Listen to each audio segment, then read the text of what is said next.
Hello friends and welcome to this EMR rounds, and I saw this patient a couple of days back. He's a 35-year-old male patient, important, presenting with a left eye gradual defective vision for the past 5 days. He noticed kind of like a subacute defective vision. It was not a very sudden in onset, but he has been having some kind of a problem for the past 5 days only. And most importantly, he is a cab driver and he drives at night only, and he gives this personal history of smoking. He's stressed out, he's sleep deprived because he's a night cab driver. Very important history again. No history of any steroid usage, and there is nil systemic history for this patient. Again, we will see why this history is important. So, on examination, his left eye visual acuity was 624. On correction, it became 618. So, 618 is the best corrected visual acuity, and the correction happened on giving plus lenses or hyperopic lenses. Again, an important signal or a sign to show what is the diagnosis we are dealing with. The anterior segment was normal. Now go to the fundus examination. The fundus examination on the left eye showed a very typical, very classical picture. You can see a localized serous detachment. There is a subretinal fluid. The macula is now elevated, suggestive of CSCR, which is nothing but central serous chorio retinopathy. Central means the problem is in the macula. Serous means there is a fluid getting collected. It is a chorioretinopathy, which means the pathology, the disease lies with choroid and retinal pigmentary epithelium. Very important. So now let's discuss about CSCR in detail, right from start. What is the pathophysiology, the risk factors, the clinical features, investigations, and the treatment modalities one by one. For a long time, CSCR is known to be an idiopathic condition. People did not know why it happened. But recently, they found that thanks to the investigations like ICGA and FFA and enhanced depth imaging of the OCT, we were able to find that the pathology lies in choroid. So there is a choroidal pathology. That is what CSCR is all about. So there is a problem in the choroidal circulation, to be more precise. So the choroidal circulation is getting affected. Now we will look at the risk factors in a moment, but some risk factors are there.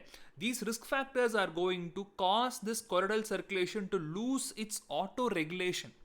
The choroidal circulation is losing its ability to control the blood flow. Therefore, there is going to be hyperpermeability of choroidal vasculature. There's going to be more leakage of fluid out of the choroidal blood vessels, and that is going to increase the hydrostatic pressure. This is the current theory of CSCR, rise in hydrostatic pressure.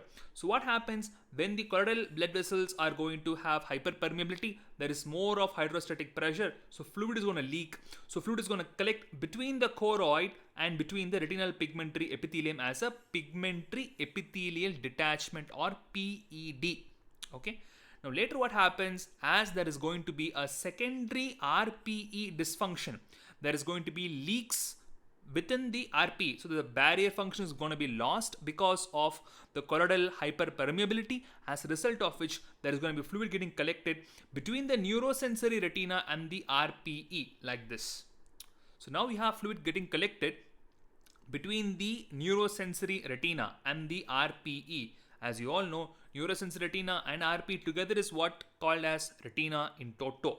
So there is going to be a neurosensory detachment or a localized serous retinal detachment at macula, along with PED, pigmentary epithelial detachment. Now these two are going to characterize CSCR, central serous chorio retinopathy. Very important pathophysiology to understand. Now we discussed there are some risk factors involved. Now let's look at those risk factors or triggers. See, there are going to be multiple risk factors are going to cause the problem, but the primary trigger is going to be, the primary reason why there is hyperpermeability of choroidal vasculature is going to be rise in circulating catecholamines, which means epinephrine and norepinephrine. Rise in corticosteroids. So the increase in circulating catecholamines, cortisol, or the corticosteroids. Now these are going to cause the choroidal vasculature to lose its auto-regulation, thereby causing hyperpermeability. Okay. Now, why this is increased? What are the reasons why this circulating levels of these chemicals or hormones to increase? It's because of these things. Very simply, when there's going to be rise in corticosteroids, it can be either exogenous corticosteroid, so the patient can take oral steroids or systemic steroids. Even they have found that intravitreal steroids can also cause CSCR. Endogenous corticosteroids, as in Cushing's disease, okay, these two are going to rise steroid levels in the body. Apart from that, when it comes to catecholamines, means there is a rise in sympathetic stimulation, there is a rise in adrenergic innervation, or adrenergic supply is going to be more. So you can naturally expect stressful individuals or a type A personalities to have more of catecholamines in their bodies. That is why males are more predominantly affected. Males are more stressed, as we all know. The predominance is very, very striking. It's a 6-to-1 ratio. 6-to-1 ratio. Males are affected 6 times more than the females. Systemic hypertension is another important risk factor.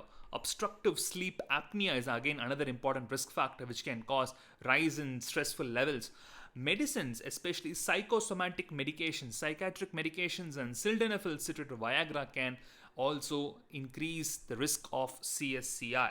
Okay, so this is going to be the important risk factors, very, very important to understand, because these are going to be the important history we have to ask our patient.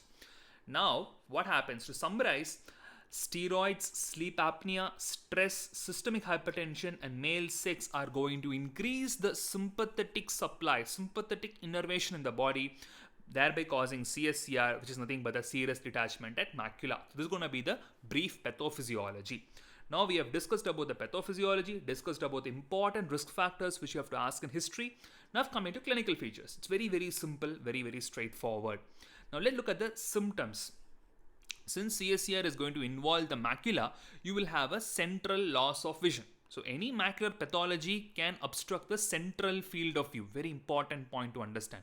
So when a patient is going to say that at the center, I'm seeing some blurring. Centrally, I'm seeing some scotoma, some kind of a dark spot. That indicates there is a macular pathology. Okay. So a central loss of vision can be either acute or subacute, like in our patient. There can be distortion of images. That's what we call as a metamorphopsia. There will be like the straight lines may appear curved. They're going to be kind of like curving up of images. There's a distortion of images. That's why we give Amsler grid to the patients to assess or to test any macular pathology.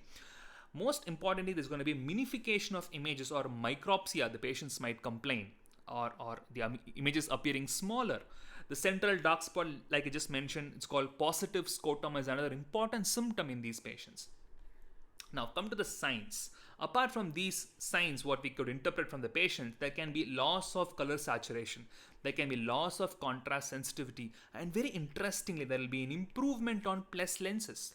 Now see, the patient is 624, our patient. Okay, because of the serous elevation of macula, the light rays are going to fall beyond this serous elevation. On giving a plus lens or a convex lens, the light rays are going to get converged and there is going to fall exactly on the elevated macula, thereby improving the vision. So this is a sign to show that on giving plus lenses, there is improvement of vision. Think of CSCR. Okay, now come to the fundus. Like in our patient, you can always split up CSCR into two conditions, an acute version and a chronic version. Okay, chronic, when it does not resolve even after 4 to 6 months, you can call it as chronic. Acute, when less than 4 months, you can call it as acute. The most important thing is acute CSCR will spontaneously resolve most of the time. Sometimes it can go in for chronic stage where you will have a very, very bad visual prognosis. Now come to the acute. As far as acute is concerned, there is going to be a round or oval elevation in the macular area. Okay, now I'm going to discuss the investigations side by side so that it makes it easy for us to revise and understand. Now we can see in this same picture, you can see two important things. You can see a neurosensory detachment. You can also see a pigment epithelial detachment. Okay, now this yellow bright line, this is going to be the retinal pigmentary epithelium. So you can see fluid getting collected between the choroid, between the Brooks membrane and the RPE. This is called as a PED. And you can also see fluid getting collected between this RPE and the neurosensory retina, that is neurosensory detachment. So you have two features in the same picture, very, very important. Now, the SDOCT, okay, is going to give this picture. The same what we saw here is going to be this. The RP is here and this is going to be neurosensory retina where the fluid getting collected in between them.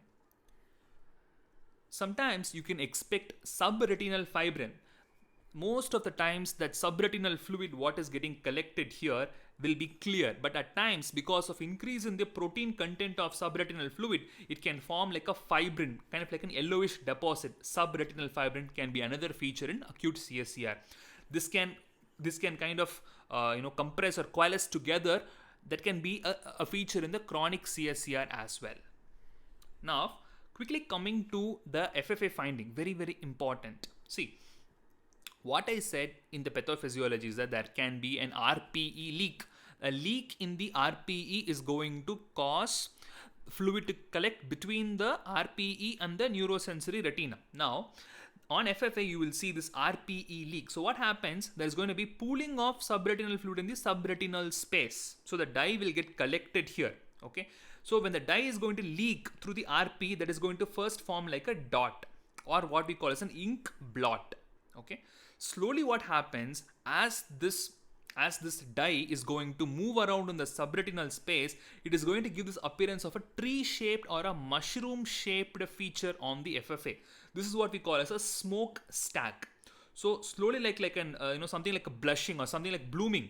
Okay, the dye will seep through the subretinal space, giving this smoke stack appearance. So two important features: the ink blot and the smoke stack. This is the ink blot, and this is the slowly expanding smokestack. Two important features of CSCR. Very, very important. Very important, commonly asked exam questions.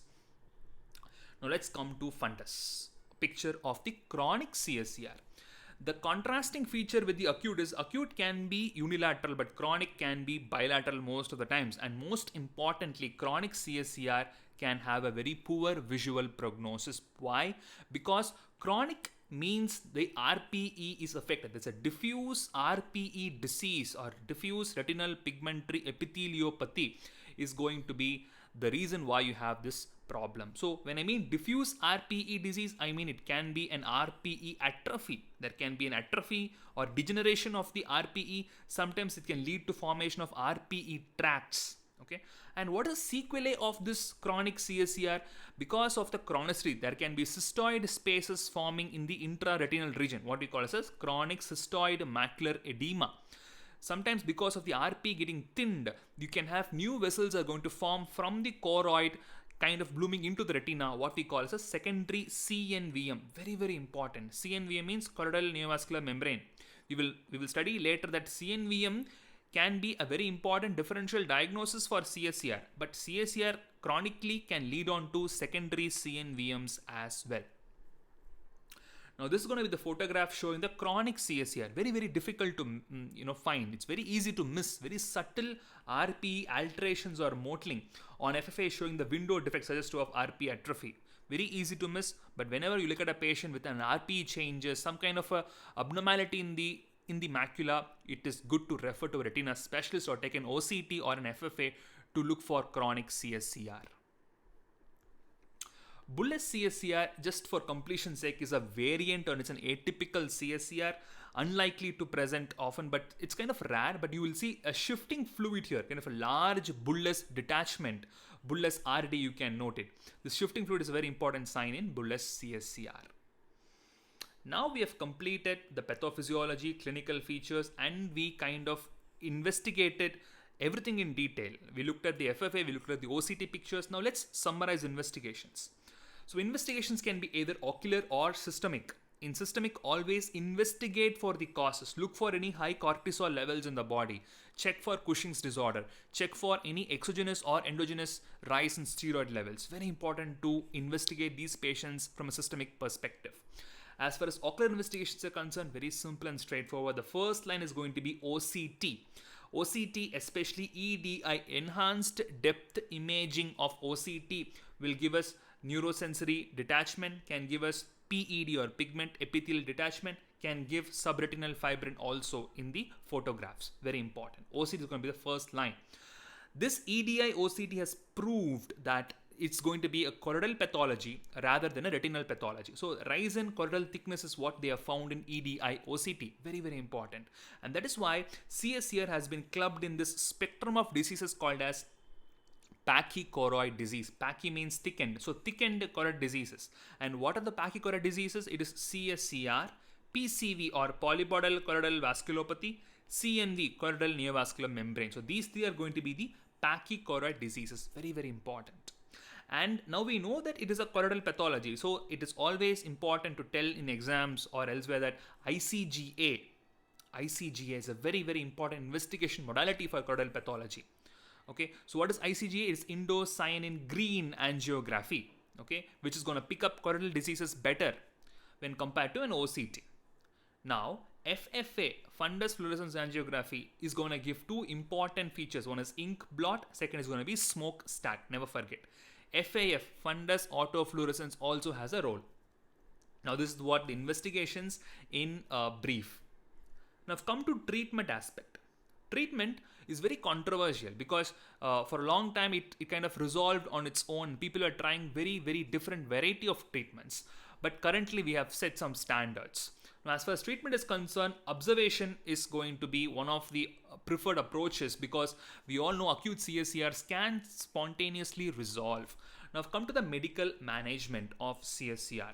Now, again, we can split into oral and intravitreal. Note that intravitreal method, intravitreal modalities, especially giving intravitreal anti-VEGF or anti-vascular endothelial growth factors, is indicated only when there is going to be CNVM, which is a complication of CSCR. So in a chronic CSCR having a secondary CNVM, yes, you can give anti-VEGF, but just giving anti-VEGF only for pure CSCR is not really recommended. Oral treatment is kind of multiple oral treatments have been preferred all these years, but currently what is preferred is going to be the anti-steroid treatment because there is going to be rise in steroid levels in the body. So it makes sense to give anti-steroid. That's oral mineralocorticoid receptor antagonist. We all know spironolactone, but what we give in CSA is going to be eplerenone. Don't forget this. It's a latest improvement. It's a groundbreaking treatment management in CSCR. So eplerenone is one drug which is currently being tested for CSCR management. Now, coming to the other confusing or other controversial treatments are anxiolytics. We might have seen many doctors giving anxiolytics like diazepam. They might give midazolam, but we just saw in risk factors the antipsychotic medications. Okay, these medications can also lead on to CSCR. So the efficacy is kind of doubtful. Some used to give beta blockers also, an antiadrenergic. Again, the relevance or the efficacy is kind of questionable for these beta blockers and anxiolytics. Now, I've come to laser treatment. Lasers, again, there's going to be three important modalities. One is going to be the photodynamic therapy. Again, another promising a promising treatment for CSCR. Second is going to be laser photocoagulation, which is going to cause more damage. It is usually preferred in cases of chronic CSCR with a very minimal visual potential. We can try laser photocoagulation, but the preferred one is going to be micropulse yellow laser, another important recent treatment modality. Why yellow lasers? Because yellow lasers give this 577 nanometers. This 577 nanometer light is going to be getting absorbed by the RPE. Therefore, it's going to be reduced heat and reduced damage versus laser photocoagulation, which can cause more damage like macular ischemia. So as far as lasers are concerned, remember the importance of photodynamic therapy. Very important. Now, I want to end with this important differential diagnosis. This is going to be the message of this topic as well. Now, we have seen the important pathophysiology. The thing to note about CSCR is that it is going to be the fourth most common non-surgical retinal pathology just after the following ones. The most common is going to be ARMD first. Second is going to be diabetic retinopathy, which is more common in India. The third is going to be retinal vein occlusions, and the fourth is going to be CSCR. Okay, so CSCR is very, very important to consider after you have ruled out these three conditions. Okay, so the differential diagnosis for these are going to be basically nothing but the differential diagnosis for any disease which has subretinal fluid at the macula. Okay, first going to be optic disc pit. Very unusual, but just have in mind optic disc pit. Choroidal tumors can also have subretinal fluid at the macula, especially choroidal melanomas. And vascular conditions, namely malignant hypertension, hypertensive choroidopathy, can also have SRF at macula. But When it comes to developed countries, the most important differential diagnosis is going to be wet ARMD, or wet age-related macular degeneration. There is nothing but the CNVM and the PC what we have seen. Always think about this first if you're in a developed country. Very, very important. Please don't forget. ARMD is very, very common. In fact, in India, it is also very common. Might be missed in lots of patients. A very important differential diagnosis even before you consider CSCR. Now comes the important message of this talk. Uveitis, especially VKH, Vogt Koyanagi Harada syndrome, can present with multiple serous detachments. It can also have multiple serous detachments even at the macula you can have. This VKH syndrome is important. Not just that, any uveitis like postis scleritis, sympathetic ophthalmia, all these things can mimic like CSCR in the presentation of SRF at macula. But why is this important? Unlike the others, this is most important because the treatment for uveitic conditions, VKH syndrome, postis scleritis, SO, is going to be steroids. Systemic or oral steroids. But we know that steroids are contraindicated in CSCR. Steroids are contraindicated because steroids can lead on to CSCR. So it's very important to rule out VKH, rule out other uveitic conditions before you diagnose the patient who have CSCR. Okay. They might ask you one important infectious condition which can lead on to CSCR, like picture is going to be POHS, or presumed ocular histoplasmosis syndrome. So the key message is that always look for VKH. Very, very important. That's going to be the most important message I want to give you this time. So thanks a lot for listening. Cheers. Bye-bye.